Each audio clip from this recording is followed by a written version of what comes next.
Did you sell your house at the peak of the market only 2-3 months ago, and now you're starting to get a little bit paranoid that the buyer might not want to close the deal because the closing is not for another month or so, and as you know, the prices are dropping like really fast. Like in some areas they've already dropped like $200,000-$300,000. So now a little bit of paranoia is starting to kick in that the buyer might not want to close the deal. I do have some bad news for you guys. You are not being paranoid for no reason.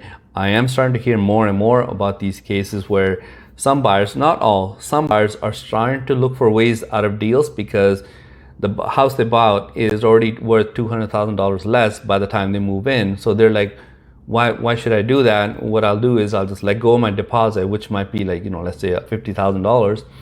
I'll just let go of the deposit, go buy another house, a similar house for like $200,000, $300,000 less, and I still come out ahead. Now, obviously, it's not as simple as that, but I'm trying to just think that what they might be.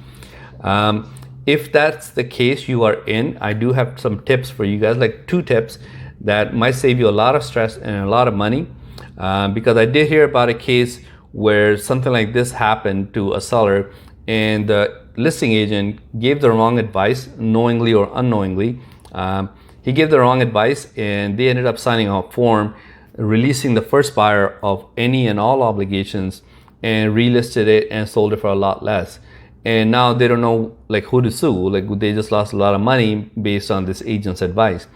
So number one tip is talk to a lawyer. Please do not sign anything. Please do not even discuss anything before talking to a lawyer, because they know best. They've seen this kind of stuff happen many times.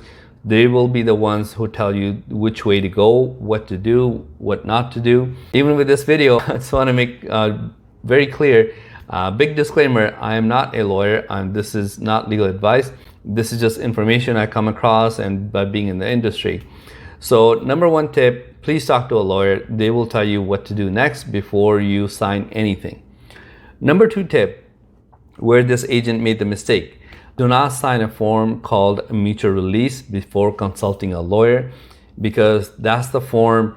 What that form does is it releases buyer and seller of any and all obligations to each other and to the deal.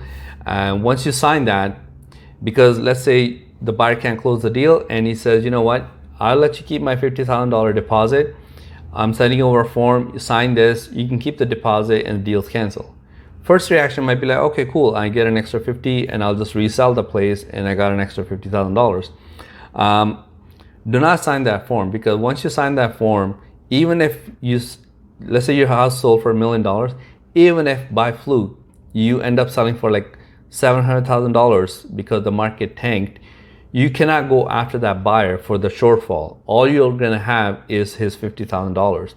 So you cannot go after him for an extra $250,000 plus any expenses you incurred, selling the house, like storage fees, moving fees, staging, anything at all. You cannot go after him because you signed that form releasing him. So most lawyers will tell you not to sign that. Most agents will tell you not to sign that. And most important of all, please do not do anything if you are in this scenario without consulting a lawyer first. Hope this helps. I'll talk to you later. Thank you. Bye.